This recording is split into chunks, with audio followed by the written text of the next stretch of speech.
Oke, sebelum saya tutup, nah ini. Ini Bapak Ibu, tips pemilihan media pembelajaran. Yang pertama, itu sesuai dengan tujuan yang ingin dicapai. Nah, Bapak Ibu harus merumuskan dulu tujuan yang ingin dicapai itu apa gitu. Nah, dari tujuan itu Bapak Ibu bisa menentukan media pembelajaran yang saya gunakan yang tepat itu apa. Nah, yang kedua, tepat untuk mendukung isi pembelajaran yang sifatnya fakta, konsep, prinsip, atau generalisasi.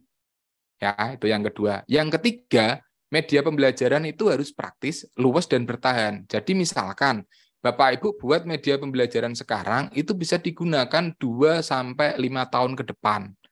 Kayak gitu.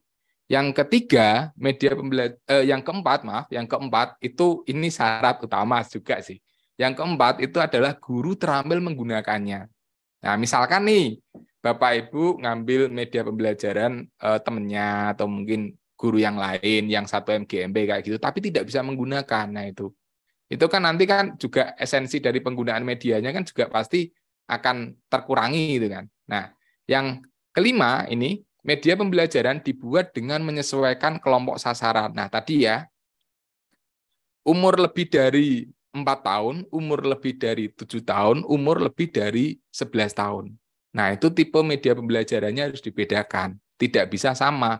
Misalkan media pembelajaran yang misal ini tambah-tambahan misalkan ya, pertambahan atau perkalian yang itu digunakan untuk kelas 6 SD tidak dapat digunakan untuk kelas 1 SD.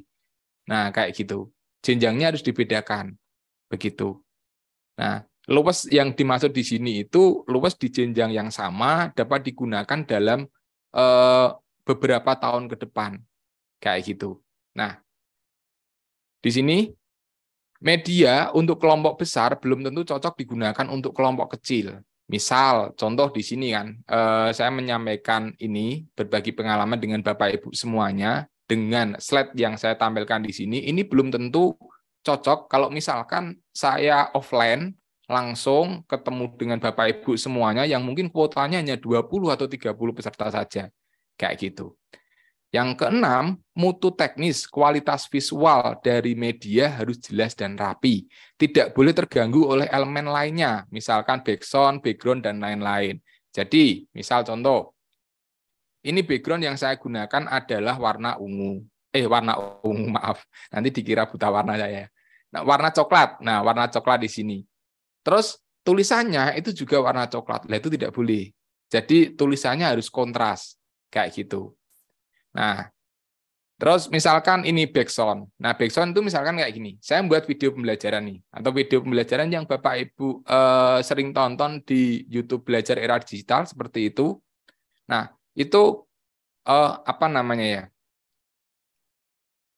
Apakah dari dubbingnya itu tertutupi oleh backsound apa tidak? Nah, itu juga mengganggu untuk kualitas media tersebut. Nah,